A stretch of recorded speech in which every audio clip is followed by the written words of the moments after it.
Hello दोस्तों, जय हिंद। दोस्तों, हम लोग समझने जा रहे हैं कि भारत ने ऑपरेशन सिंदूर के दूसरे चरण तक अब तक पाकिस्तान में कितनी बड़ी तबाही मचाई, पाकिस्तान को किस हद तक नुकसान पहुंचाया। एक एक चीज़ों को प्रामाणिक तरीके से समझने जा रहे हैं, बिल्कुल निष्पक्ष और प्रामाणिक तरीके से। जितने भी मीडियाज़ पर आपको दिखाया जा रहा है तड़क भड़क तरीके से, वो सिर्फ भौकालबाजी तरीके से दिखाया जा रहा है। तो आज हम लोग देखते हैं बहुत ही निष्पक्ष और प्रामाणिक तरीके से कि ऑपरेशन सिंदूर के दूसरे चरण तक पाकिस्तान में अब तक किस तरीके से और कितने लेवल तक तबाही मचाई गई। तो चलिए हम लोग शुरू करते हैं। बहुत बढ़िया। तो हम लोग देखते हैं ऑपरेशन सिंदूर का पैमाना और तबाही, किस पैमाने पर और कितनी बड़ी तबाही मचाई, इसको देखिए। पहले छोटा सा इंट्रोडक्शन है, इसको देखने के बाद एक एक पॉइंट्स पर हम लोग नज़र डालेंगे। बहुत ही बेहतरीन चीज़ से हम लोग समझ रहे हैं। भारत ने इस ऑपरेशन के तहत पाकिस्तान और पीओके में 9 आतंकी ठिकानों को निशाना बनाया, जिसमें जैश ए मोहम्मद और लश्कर ए तैयबा जैसे आतंकी संगठनों के प्रमुख केंद्र शामिल थे। विभिन्न स्रोतों के आधार पर इस कार्रवाई के प्रभाव को निम्नलिखित बिंदुओं में समझा जा सकता है। एक एक पॉइंट पे हम लोग नज़र रख रहे हैं।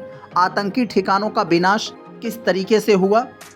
भारत ने 7 शहरों में 9 आतंकी ठिकानों को निशाना बनाया, जिसमें बहावलपुर, मुरीदके, कोटली, मुजफ्फराबाद, सियालकोट, गुलपुर, भिम्बर, चाक, अमरू और बाग शामिल थे। बहावलपुर में जैश ए मोहम्मद का मुख्यालय और मुरीदके में लश्कर ए तैयबा का केंद्र पूरी तरीके से तबाह कर दिया गया है। इन ठिकानों में आतंकी प्रशिक्षण केंद्र, भर्ती केंद्र और लॉन्च पैड शामिल थे, जहां से भारत के खिलाफ हमलों की साजिश रची जाती थी। और दूसरे पॉइंट में हम लोग देखते हैं आतंकियों की संख्या और नुकसान किस लेवल तक हुआ है। विभिन्न रिपोर्ट्स के अनुसार इस ऑपरेशन में 80 से 100 यानी 100 से अधिक आतंकी मारे गए हैं। और जैश ए मोहम्मद के प्रमुख मसूद अजहर के परिवार के 10 से 14 सदस्यों की मौत की खबरें भी सामने आई हैं। भारत ने दावा किया है कि ये हमले केवल आतंकी ढांचे को निशाना बनाकर किए गए हैं और किसी भी पाकिस्तानी सैन्य सुविधा को क्षति नहीं पहुंचाई गई है। यस, ये केवल आतंकी ठिकानों के लिए ऑपरेशन था। तीसरे चरण में हम लोग देखते हैं, यहाँ पर तीसरे पॉइंट में आर्थिक नुकसान किस लेवल तक हुआ है। कुछ रिपोर्ट्स के अनुसार भारत की इस कार्रवाई से पाकिस्तान को 1600 करोड़ रुपए से अधिक संपत्ति का नुकसान हुआ, जिसमें आतंकी संगठनों के बुनियादी ढांचे शामिल थे। बहुत अच्छा। चौथे पॉइंट में दिया है सैन्य और तकनीकी ताकत का प्रदर्शन किस लेवल पर हुआ। भारतीय वायुसेना ने राफेल विमानों का उपयोग किया, जो स्कैल्प क्रूज मिसाइल और आस्म हैमर स्मार्ट बमों से लैस थे। हैमर स्मार्ट बम दोस्तों बरसाए जाते हैं आतंकी ठिकानों पर। ऑपरेशन में सुसाइड ड्रोन, जिसे कॉमिकेश ड्रोन कहा जाता है, इसका भी इस्तेमाल किया गया, जो दुश्मन के हवाई रक्षा तंत्र को नष्ट करने में प्रभावशाली साबित हुए। अब हम लोग 5वें पॉइंट में देखते हैं पाकिस्तान में सामाजिक और राजनीतिक प्रभाव कितना पड़ा है। इसके बाद हम लोग देखेंगे दूसरे चरण वाला। अभी तो ये पहले चरण का है, तो देख ले क्या लिखा है इसमें। हमलों के बाद पाकिस्तान के कई शहर जैसे मुजफ्फराबाद में बिजली गुल हो गई और वहां अंधेरा छा गया। पाकिस्तानी मीडिया और सरकार ने दावा किया कि भारत ने नागरिक क्षेत्रों जैसे मस्जिदों को निशाना बनाया, जिसमें 26 नागरिकों, जिसमें बच्चे भी शामिल थे, इन सब की मौत हुई है। पाकिस्तान के प्रधानमंत्री शहबाज शरीफ ने इसे युद्ध की कार्रवाई करार दिया है और जवाबी कार्रवाई की धमकी भी दी। अभी देखते हैं उन्होंने कैसी कार्रवाई की है। हालांकि पाकिस्तान के विदेश मंत्री को अंतर्राष्ट्रीय समर्थन नहीं मिला और यहां तक कि चीन ने भी आतंकवाद के खिलाफ भारत के रुख का समर्थन किया है। बहुत अच्छा। 6वें पॉइंट में दिया है दोस्तों पाकिस्तान की जवाबी कार्रवाई और भारत की उसकी जो प्रतिक्रिया, यानी सिंदूर ऑपरेशन सिंदूर का दूसरे चरण की बात यहाँ कर रहे हैं।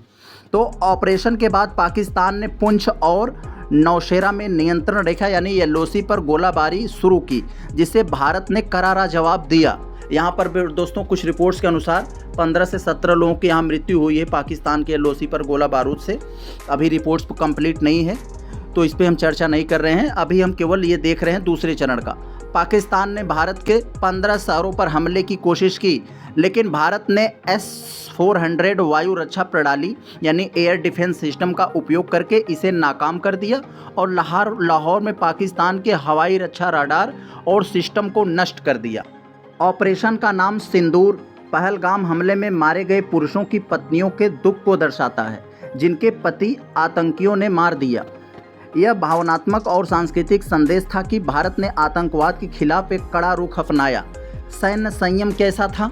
भारत ने केवल आतंकी ठिकानों को निशाना बनाया, जिसने यह संदेश दिया कि उसका इरादा युद्ध शुरू करना नहीं बल्कि आतंकवाद को खत्म करना है। क्षेत्रीय प्रभाव कैसा रहा?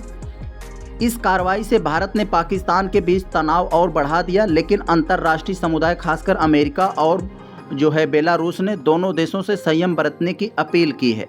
तो कुछ विशेषज्ञों का मानना है कि ऑपरेशन सिंदूर आतंकवाद को पूरी तरीके से खत्म नहीं कर पाएगा, क्योंकि पाकिस्तान का गहरा तंत्र और परमाणु हथियार इसे और जटिल बनाते हैं।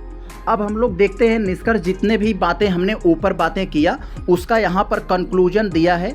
देखते हैं क्या है। ऑपरेशन सिंदूर ने पाकिस्तान और पीओके में आतंकी ढांचे को भारी नुकसान पहुँचाया, जिसमें 80 से 100 से अधिक 100 से अधिक आतंकियों की मौत, प्रमुख आतंकी ठिकानों का विनाश और 1600 करोड़ रुपए से अधिक संपत्ति का नुकसान शामिल है। यह भारत की सैन्य ताकत, तकनीकी क्षमता और आतंकवाद के खिलाफ निर्णायक नीति का प्रदर्शन था।